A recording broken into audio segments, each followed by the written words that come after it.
Have you ever looked around your room and felt quietly judged by unfinished dreams? You stand still for a second, and your eyes land on objects you once swore mattered, and something small tightens in your chest without making a sound. Maybe it's a guitar you promised yourself you would learn, or language books stacked neatly with untouched spines, or a half-built project sitting silently on your laptop. And every time you notice them, your brain delivers the same quiet verdict: you didn't follow through. At some point, you probably stopped seeing these as hobbies and started seeing them as evidence.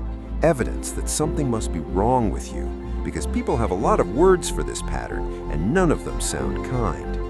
People call it being flaky, they call it lacking grit, and eventually someone repeats that famous line about being a jack of all trades, and even if no one says it out loud, you start finishing the sentence yourself. The pattern always starts the same way. You discover something new, you consume information obsessively, and for a brief moment it feels like this interest might finally be the one that changes everything. Then things slow down, the easy progress disappears, the learning stops feeling magical, and right when effort replaces excitement, you feel the urge to quietly walk away without announcing it to anyone. After repeating this cycle enough times, the excitement fades faster each round, and eventually curiosity gets replaced by a heavier feeling, the feeling that you cannot trust yourself to stick with anything that matters. So you ask yourself the same question in different forms. Why can everyone else stay consistent? Why does motivation vanish the moment things get difficult? And why does quitting feel automatic instead of chosen? Here's the part most people never tell you. This pattern is not proof that you are broken, and it does not mean you lack intelligence or discipline, because the same drive that makes you quit early is built on a very real strength. Your brain is wired to chase understanding. It craves novelty and rapid insight, and when learning moves fast, your motivation feels endless, but when progress slows, your energy supply disappears almost instantly. This is why the beginning always feels intoxicating. Your brain rewards the speed of learning, not the depth of mastery. And the moment improvement becomes subtle instead of dramatic, your internal reward system quietly shuts the lights off. This moment right here is the fork in the road, where most people assume they lack willpower, but what is actually happening is far more mechanical than personal. And once you see it clearly, everything about this pattern starts to change. So what is actually happening in your head when a new interest feels like love, and why does it suddenly feel boring in a way that scares you? You start at zero, and the first few steps feel unreal because the progress is loud and obvious.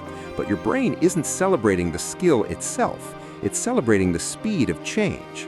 Think about the first week of learning something like photography. You go from knowing nothing to knowing enough to feel powerful, and every tutorial makes you feel smarter in minutes. Then you hit that moment where you finally understand the basics and the world stops handing you easy wins, and that's when the floor drops out.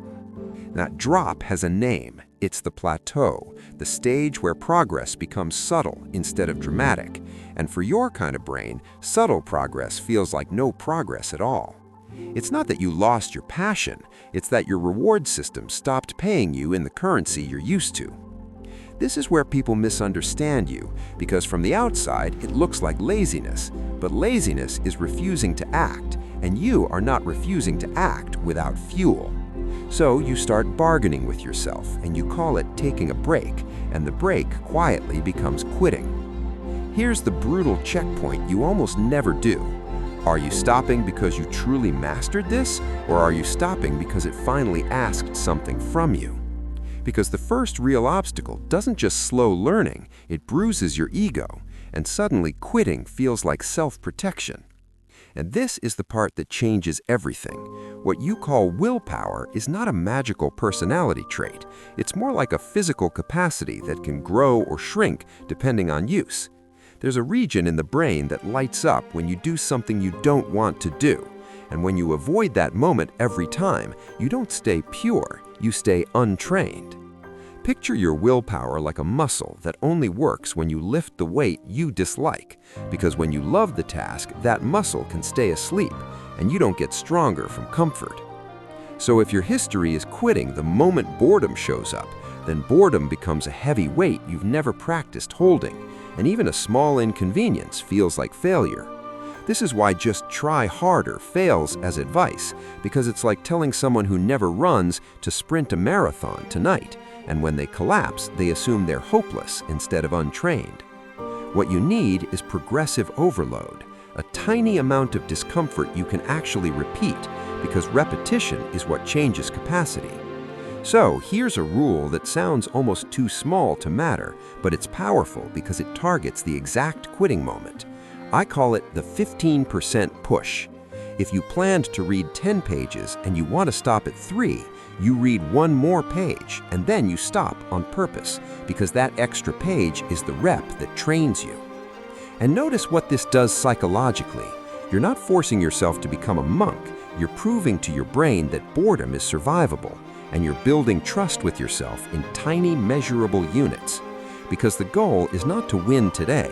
The goal is to become someone who doesn't run at the first sign of friction. Now, I want to address an objection before it grows teeth, because some people hear this and say, so you're telling me to just brute force boredom? And if your brain works differently, that can backfire. If you suspect you have ADHD, you often need external scaffolding, like visualizing tasks into tiny steps, using timers so time feels finite, and working alongside someone so focus becomes easier to borrow. And one more layer matters more than people admit. Your boredom tolerance has been crushed by constant high-intensity stimulation, so the quiet work of mastery can feel like suffocating. So, in Part 3, we're going to talk about lowering the background noise, creating a dopamine-friendly environment, and committing to one 6-month challenge that turns you from a quitter into a builder.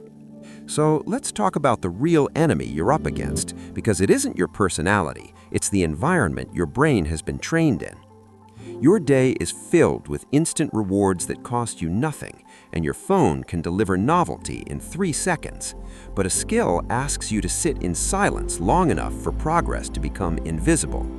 When your baseline stimulation is that high, boredom doesn't feel like nothing. It feels like discomfort you should escape. So, the moment you open a book or practice an instrument, your brain compares it to a scrollable feed, and the slow pace feels like suffocation even when you're doing fine. This is why the dopamine reset isn't a trendy self-help thing. It's just recalibration, like lowering the volume in a room so you can finally hear a quiet voice. You don't have to delete your apps forever, but during practice, you remove the shortcuts to instant stimulation, so the only available reward is the work itself. Here's a simple stimulus control setup you can copy tonight. Put the phone in another room, turn off background entertainment, and leave only one tool in front of you. Not 10 tabs, not a playlist, not 3 different projects just in case, because your brain will treat options like exits. And now comes the part that feels backwards. You allow yourself to feel boredom without fixing it, because boredom is not a stop sign, it's the blank page your brain needs for deep encoding. If you stay in that quiet long enough, you'll notice the urge to quit rise, and then you'll practice the only move that matters. This is where the 15% push becomes real, not as motivation, but as a mechanical response to the quitting impulse. You feel the drop, and you do one tiny unit more than you planned, and you stop before you hate your life, because the goal is to leave the room as a person who kept their word. Let me give you 3 concrete examples so this doesn't stay theoretical. Language learning, fitness, and a creative project. You do one extra flashcard when you want to close the app. You walk one more block when you want to turn around, and you write one more paragraph when you want to abandon the file. And none of it feels heroic, which is why it works. Over time, these tiny reps thicken that do-the-hard-thing capacity, and the plateau stops feeling like a wall because your brain learns a new rule. Discomfort is temporary and survivable. You start showing up differently, not because you found the perfect interest, but because you trained the part of you that stays when it's not fun. Now, let's turn this into a clean plan you can actually follow. I want you to run a 6-month challenge with one interest. Pick something small enough to practice consistently. Choose a schedule you can keep even on bad days, and define the minimum session so clearly that you can't argue with it at night. If you're thinking, but what if I choose wrong? That's the old fear trying to keep you safe by keeping you undecided. This is not a marriage, it's a training block. The point is to meet the plateau on purpose, feel the dopamine dip without panicking, and practice staying for 15% longer until staying becomes normal. And when you do this, something quietly flips inside you. The graveyard in your house stops being proof of failure, and it becomes a museum of your curiosity before you learn strategy. You don't have to hate that past version of you. You just stop letting it drive, because you're building a new identity based on repetition, not intensity. So here's your closing assignment. Tonight, choose the one thing. Remove the easy dopamine during practice and promise yourself only the minimum plus 15%. Do that for 1 week, then 1 month, and keep going until the plateau is no longer a threat, but a familiar room you know how to sit in.